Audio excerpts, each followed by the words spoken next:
Salve, salve, senhoras e senhores, meninos e meninas, garotos e garotas, professor Luciano, Patologia, e hoje vamos estar discutindo interpretação de exames laboratoriais. De forma inicial, então, eu gostaria de retomar uma definição da patologia, que é o estudo dos processos que envolvem alterações bioquímicas, e nós vamos discutir um pouquinho mais isso hoje, estruturais e funcionais em nível celular, tecidual, orgânico, que estão relacionados com o desenvolvimento de uma doença. Então, bem, a ideia hoje, dentro da patologia, é a gente discutir um pouquinho sobre esses processos e alterações bioquímicas, tá? Que estão relacionados com o desenvolvimento de uma doença.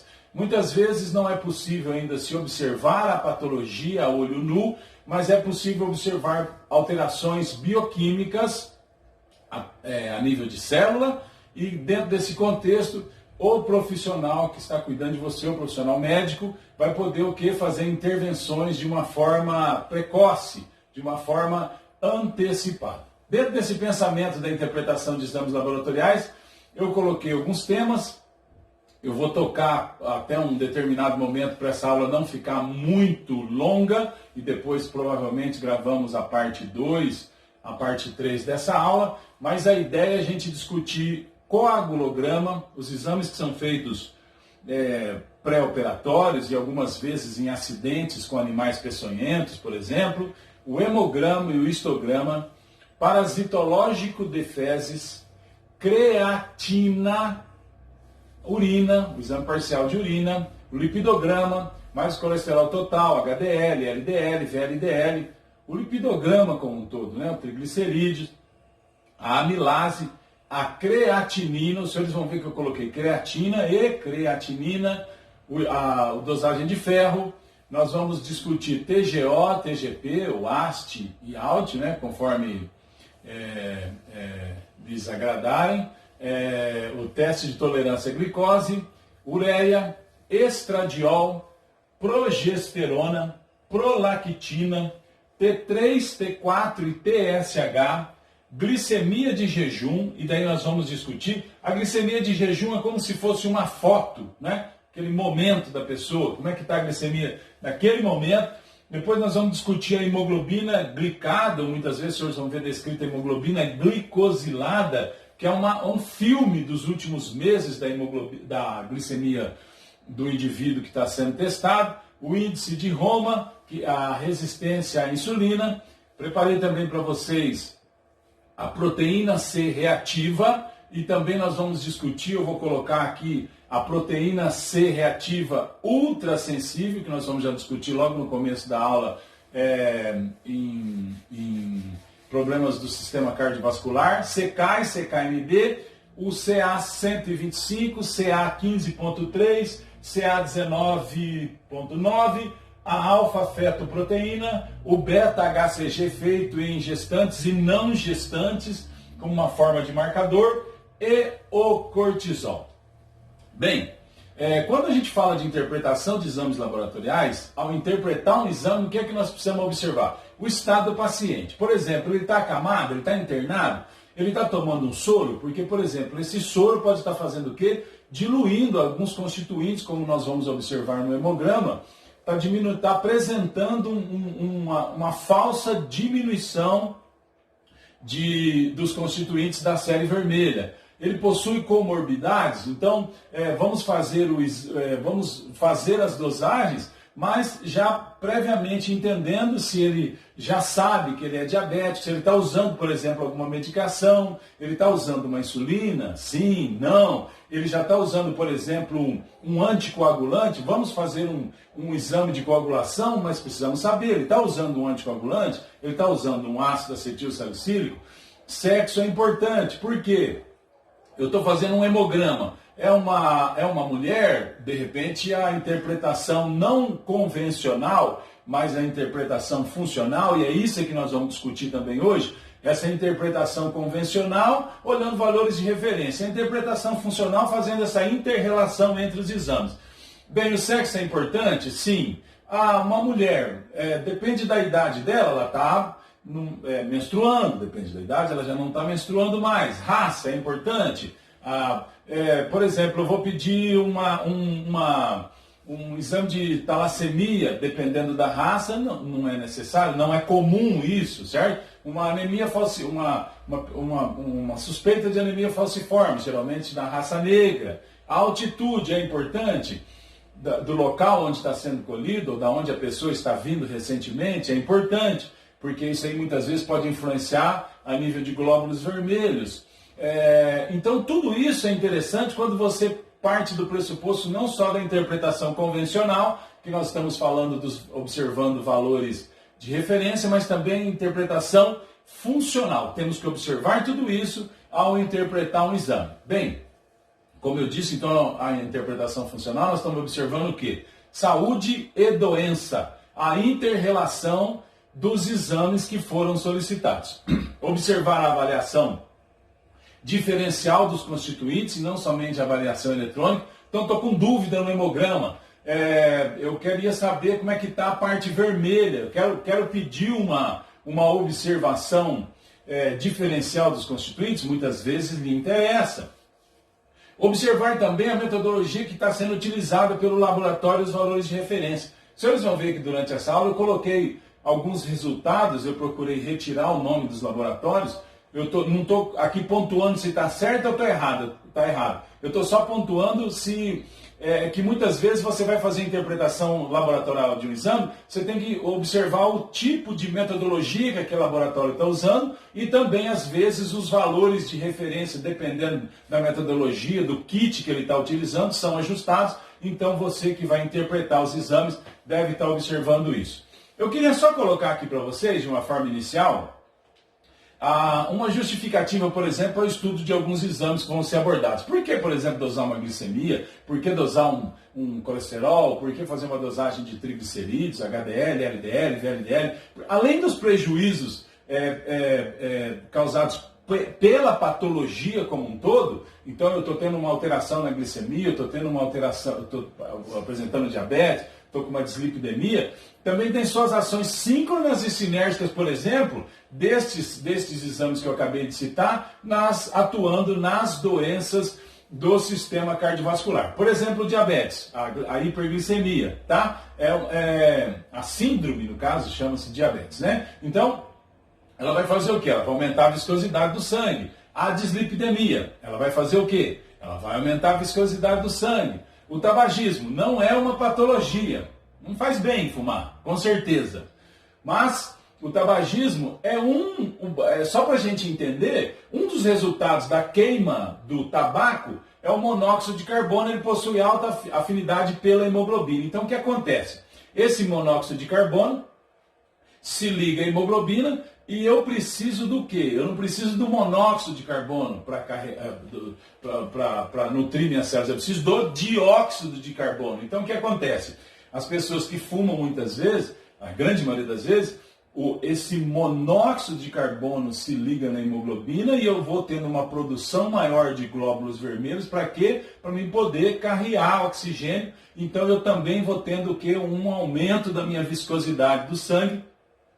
E isso aí vai somado, né, de uma forma sinérgica e síncrona, tá? Vão atuar nas doenças do sistema cardiovascular, atuando também na hipertensão arterial. Aqui eu coloquei para vocês uma tríade muito discutida hoje, certo? Que talvez seja a principal abordagem hoje da causa da fisiopatologia de doenças do sistema cardiovascular. Então eu tenho essa tríade, eu detenho essa tríade, eu passo a desenvolver essa tríade, estresse oxidativo, inflamação e disfunção imune. Isso estaria ligado diretamente à formação das células espumosas. Das células espumosas, vocês vão ver muitas vezes descrito von células, né?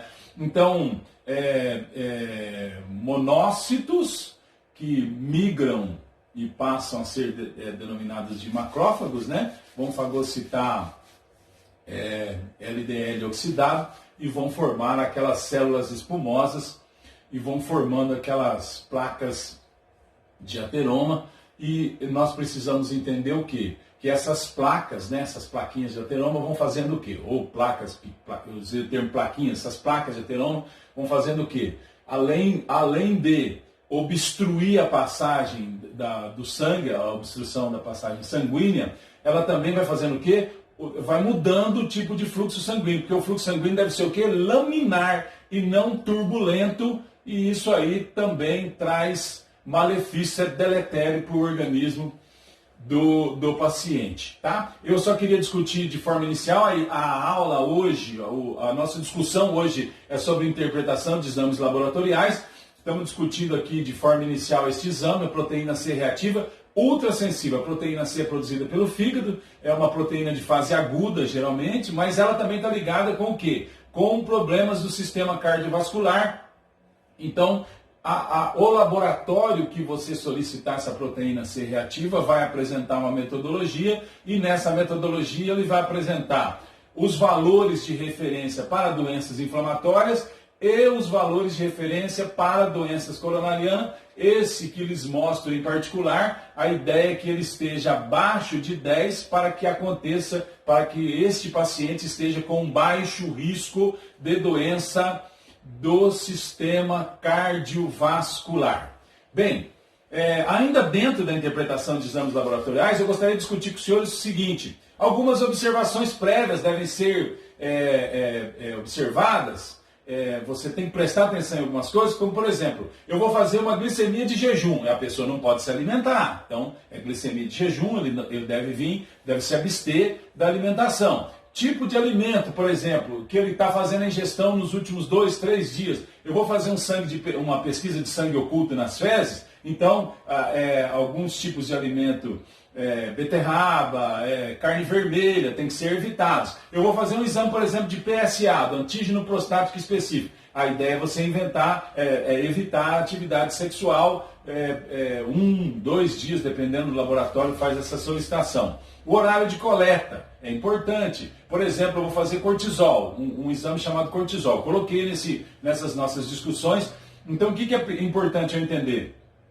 Que tem um horário de coleta. Então, muitas vezes é solicitado para que você chegue ali no laboratório e fique até às 8 ali aguardando, sentadinho em repouso. Para quê? Para fazer a coleta ou no final da tarde, né? Então é importante também o local que vai se fazer a coleta do material. Por exemplo, eu tenho um exame de um espermograma para colher, né? Precisa ter um local adequado para a pessoa poder colher o material. Eu vou colher em casa e vou levar no laboratório. Esse exame em particular, por exemplo, tem uma parte dele que é observado em quanto tempo se liquefez o ejaculado. Então, a pessoa às vezes mora longe, a pessoa que está fazendo a análise deste material em particular não vai ter como saber em quanto tempo ele se liquefez. Dentro desse mesmo contexto, ainda observando alguns itens sobre a coleta de exames, volume coletado deve ser proporcional aos exames que serão realizados. Eu vou fazer lá, igual eu coloquei aqui para essa paciente, fez, acho que coloquei nessa aula, 20 e poucos exames, né? Você vai colher 5 ml de sangue? Não dá. Sangue total, ou vou colher soro, eu vou colher soro, certo? Então eu estou tendo o quê? Eu tô sem o meu fibrinogênio. Então, se eu vou fazer teste de coagulação, já não pode ser soro. Então, eu preciso de plasma, né? Por exemplo, para fazer teste de coagulação. Líquor, tem técnica para colher.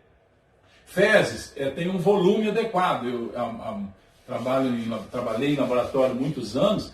Tem gente que traz uma colherzinha daquelas de cafezinho, não que não dê para fazer, dá, mas deveria se pegar de diferentes partes e infelizmente, né, me perdoe até o comentário, durante os anos aí que eu trabalhei, teve gente que trouxe aquelas latas de cera, o pessoal que é mais velho já sabe, aquelas latas de cera assim, trouxe cheio, né, colheu o dia inteiro e trouxe, também não precisa de tanto, né, precisa prestar atenção também no volume que você vai colher, né, do material. A urina, por exemplo, tem que entender, colher o jato médio e aí fazer um pouquinho de xixi fora, urinar um pouquinho fora e depois colher aquele jato médio, né?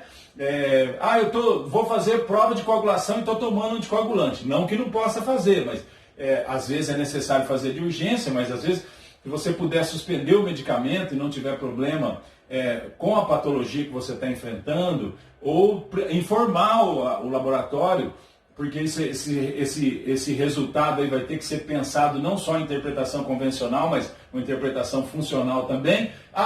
Por exemplo, esse exame vai ser terceirizado. Tá? Então, qual é o tempo que vai levar para fazer esse exame até onde ele vai? Né? E o formato de transporte, de acondicionamento.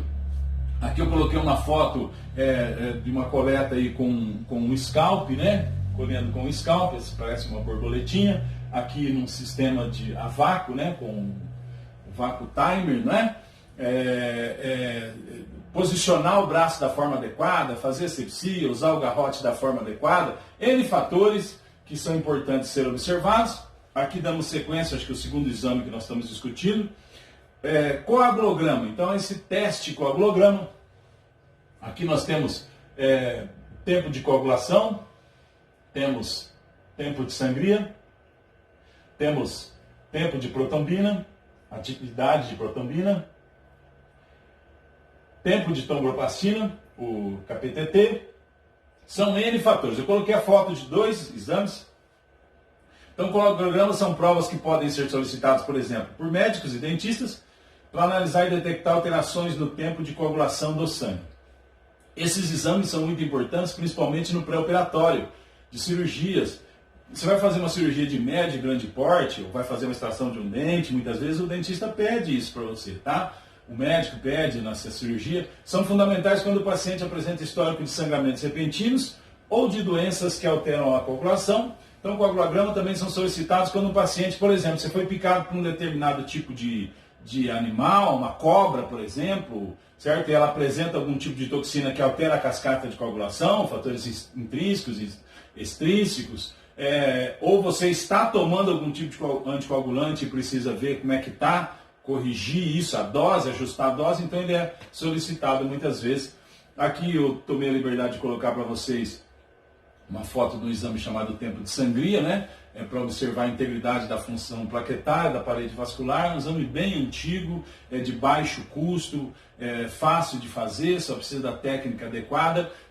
Os senhores não se esqueçam, quando a gente vai pensar em função plaquetária, eu tive uma lesão do endotélio vascular, os senhores se lembram bem disso, quem não se lembrar, busque lá nos seus registros. Eu tenho a exposição do colágeno subendotelial, eu vou ter a exposição do fator de von Willebrand, eu vou ter... na sequência, a ativação de um complexo chamado GP2B3A, que vai fazer o quê? Junto com o fibrinogênio, vai fazer a agregação das plaquetas e nós vamos estar observando isso. Um outro exame que eu tomo a liberdade de colocar para os senhores é o tempo de coagulação. Aí tem o valor de referência. Os senhores vão ver que nessa aula eu coloquei vários excertos, vários... resultados de exames para os senhores terem a oportunidade de observarem como é que os senhores vão ver no dia a dia, vão pegar, vão tatear esse exame no dia a dia. Nesse caso aqui, tempo de coagulação, valor de referência de 6 a 2 minutos. Se ele se prolonga o quê? Na deficiência severa em qualquer fator de coagulação, exceto o fator 7 e o fator 13. Na sequência, talvez um dos exames mais solicitados no Brasil em particular, o hemograma, é um exame de baixo custo, simples realização, um exame rápido, fala muita coisa para nós, tá? O hemograma em particular, nós vamos ter a oportunidade de ver a parte vermelha, a parte branca e a série plaquetária. Então, parte vermelha, parte branca e a série plaquetária. Bem, hemácias, hemoglobina, hematócrito, volume corpuscular médio, hemoglobina corpuscular médio, concentração de hemoglobina corpuscular média, o RDW para ver tamanho de células, né? E a parte branca que os senhores vão ter a oportunidade, se eu estou falando para algum estudante da área de saúde, o leucograma, que os senhores vão estar observando com mais profundidade. Lógico, depende se você vai ter hematologia. Se você não teve hematologia, o senhor vai observar isso aqui nas aulas de imunologia em particular, né? As suas células de defesa. Gostaria de ressaltar aqui, não se esqueçam que aqui, por exemplo, nós estamos vendo linfócitos. Ah, mas a professora falou sobre linfócitos T, B, NK, CD4, CD8. Então nós não temos a oportunidade no hemograma simples de ver isso, o senhor vai ver apenas os linfócitos. Então o hemograma é um exame significativo, cheio de informações, mas inespecífico. Então eu posso observar várias alterações que estão ocorrendo, mas eu tenho um norte, ele me serve como uma bússola, mas ele muitas vezes não diz aonde precisamente está a patologia, qual é a patologia. Mas ele me fornece uma ideia do estado geral do paciente, sem nomes de doenças, mas sim apresenta as condições que as patologias podem levar ao paciente. Avalia a quantidade e qualidade dos elementos figurados no sangue. Então, interpretação de exames laboratoriais ainda seguindo, sempre trabalhando não só a convencional, mas também a funcional, tá? Então, o hemograma, por exemplo, lá na parte vermelha, como nós discutimos, eu posso ter um número aumentado de glóbulos vermelhos. Muitas vezes vocês vão achar descrito como eritrócitos, ou hemácias, ou glóbulos vermelhos, tá? Então, eu tenho um aumento no número dessas células, tá? Eu passo a recebo essa patologia, recebe o nome de policitemia. O número aumentado de célula vermelha, não vamos esquecer que discutimos alguns slides atrás, pensando nessa interpretação funcional, eu aumento a viscosidade do sangue. Se eu aumento a viscosidade do sangue, basicamente eu tenho tendência a ter doenças do sistema cardiovascular. Aqui as anemias, ao contrário das polissitemias, a anemia, que é uma diminuição dos glóbulos vermelhos ou da hemoglobina no sangue. Já no caso de quando formos observar com mais detalhes a parte branca, tá? Então vamos observar, por exemplo, leucemias, que é uma patologia que acontece, é uma patologia dos glóbulos brancos, mieloides e linfóides do sangue, tá? O histograma é um diagrama constituído por retângulos ou linhas, né, desenhados a partir de uma linha de base. Para quê? Para você fazer uma análise do hemograma. Bem, ainda dentro do hemograma, por exemplo, a parte vermelha é uma parte mais estável, glóbulos vermelhos, eritrócitos, hemácias, que nós acabamos de discutir, né? O senhor vai ver diferentes nomes para a mesma célula. É uma parte mais estável, então em média dura 120 dias. A não ser que a pessoa, por exemplo, sofreu uma cirurgia, está perdendo sangue, está com um distúrbio hemodinâmico, está com algum problema e está perdendo sangue em excesso, não justifica você pedir um hemograma cedo e um hemograma tarde de novo, porque a parte vermelha é estável. 120 dias em média de vida. A parte branca é mais variável, por exemplo, tem um tempo de sobrevida das células na circulação de 6 horas a 3 a 4 dias, então muitas vezes o médico quer acompanhar, por exemplo, o teu sistema imunológico, aí já justifica você pedir às vezes um hemograma cedo e um hemograma tarde, porque essa parte se altera. As plaquetas, também em média de 5 a 10 dias de sobrevida, também é variável, né? Mas fica aí disposto então para os senhores, parte vermelha, parte branca e a parte plaquetária. Como eu disse, o hemograma, o que é? Eu vou lá e tiro 5 ml, ou solicito a retirada de 5, 10 ml de sangue daquele paciente naquele momento. É uma foto em meio a um filme da vida do paciente, cheio de variáveis e informações complexas. Então, ou seja, eu tirei uma foto às 8 da manhã, está acontecendo um filme na vida desse paciente, 8 horas da noite, talvez não seja a mesma situação que ele estava às 8 da manhã.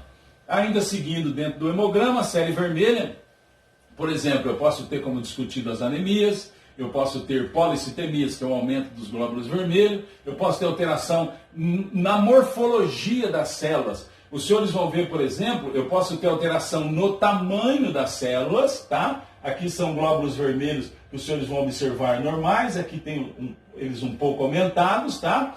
E eu posso ter no formato dessas células. Por exemplo, a poiquilocitose, ó, uma célula na forma de foice, tá? Observar sempre quando eu tenho esse tipo de alteração no formato, tá observando a medula óssea como um todo, porque essas alterações devem ser sempre investigadas um pouco mais a fundo. Posso ter um problema um pouco mais sério. Aqui novamente, para os senhores observarem, glóbulos vermelhos normais no microscópio e glóbulos vermelhos com beta-talassemia.